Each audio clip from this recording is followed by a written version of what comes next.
Assalamualaikum warahmatullahi wabarakatuh. Bismillah, alhamdulillah, wassalatu wassalamu ala rasulillah wa ala alihi wa sahbihi wa ala. Rabbi shrah li sadri wa yassir li amri wa hlul 'uqdatam min lisani yafqahu qawli. Pada kesempatan sekarang dan beberapa kesempatan ke depan, saya akan mencoba menyampaikan tentang hadis siasa atau hadis politik. Untuk pertemuan sekarang ada hadis politik nomor 1. Referensi yang dibawa, yang diambilkan pada materi ini saya ambil dari beberapa buku dan khususnya dari jurnalis agama UIN Sunan Gunung Jati. Hadis merupakan fondasi teks setelah Al-Quran, berfungsi sebagai panduan kehidupan spiritual dan sosial umat Islam. Mulai dari perspektif sosial, kelihatannya aspek politik sering dibenturkan secara wajhan biwajhin dengan agama, sehingga lahirlah konsep tertentu yang memisahkan antara politik dan agama. Namun, hadis Nabi SAW sebagai teks agama menjadi cenderung dibiarkan, tidak menyentuh isu-isu politik yang berkembang. Akibatnya, hadis tetap melangit sementara politik dibiarkan membumi secara liar, tanpa tuntunan. Secara etimologis, hadis artinya baru. Sedangkan secara terminologis, hadis adalah sesuatu yang dinisbahkan kepada Nabi Muhammad SAW, baik berupa ucapan, perbuatan, penetapan sifat, baik sebelum kenabian ataupun sesudahnya. Politik secara etimologis berasal dari bahasa Inggris politics, artinya sebagai ilmu yang terkait dengan prinsip-prinsip kepemerintahan, pengaturan dan pengawasan rakyat atas persoalan-persoalan negara dan masyarakat. Politik secara terminologis merupakan menghimpun atau penghimpunan kekuatan, menaikkan kualitas dan kuantitas kekuatan, mengawasi dan mengendalikan kekuatan guna mencapai tujuan kekuasaan pada negara maupun institusi lainnya. Jadi, yang dimaksud dengan hadis politik di sini adalah sabda-sabda Nabi Muhammad SAW yang berhubungan dengan norma-norma praktik-praktik pemerintahan, kepemimpinan, dan pengaturan masyarakat yang tercantum dalam Kutubus Sittah ataupun Kutubut Tis'ah.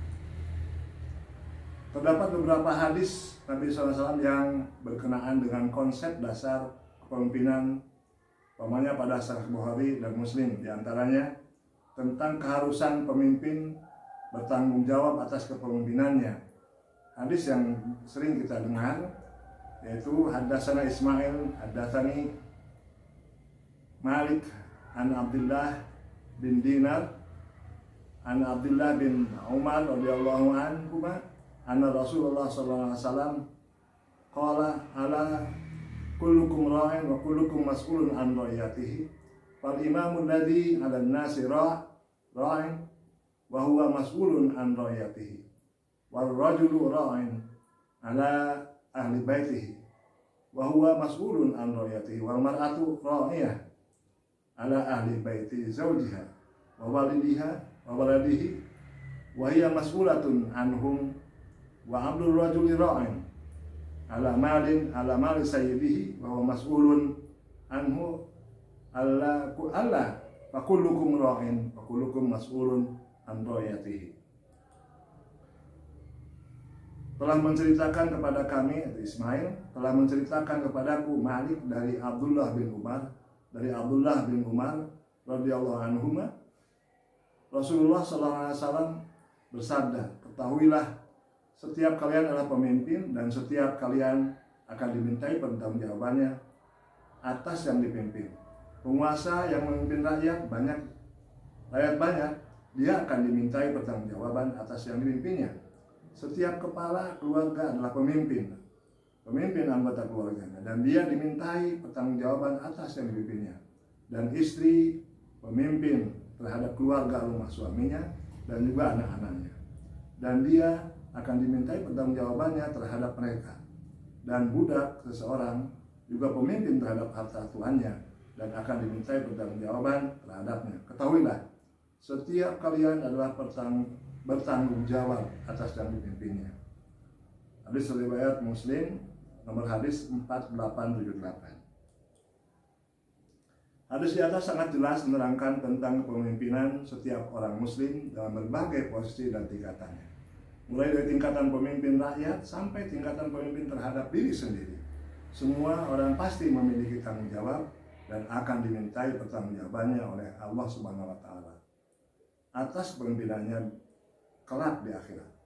Dengan demikian, setiap orang Islam harus berusaha untuk menjadi pemimpin yang paling baik dan segala tindakannya tanpa disadari kepentingan pribadi ataupun kepentingan kelompok.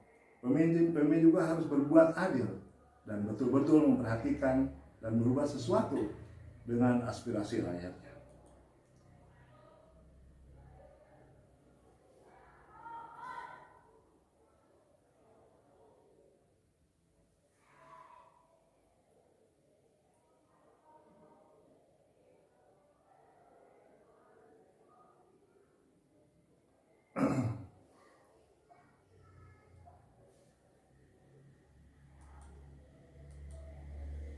Berdasarkan pada hadis di atas dapat dipahami bahwa salah satu tugas pokok seorang pemimpin dalam Islam adalah sebagai pelindung bagi masyarakatnya.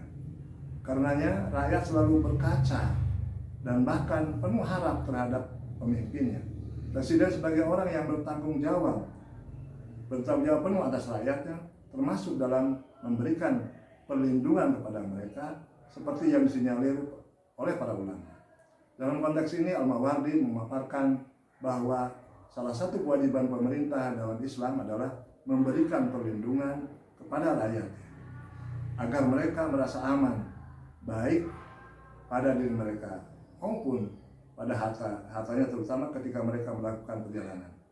Salah satu tugas penting kepala negara di dalam Islam adalah memberi jaminan keamanan kepada seluruh rakyatnya dalam segala aspek kehidupan, termasuk mereka yang berada di luar negaranya.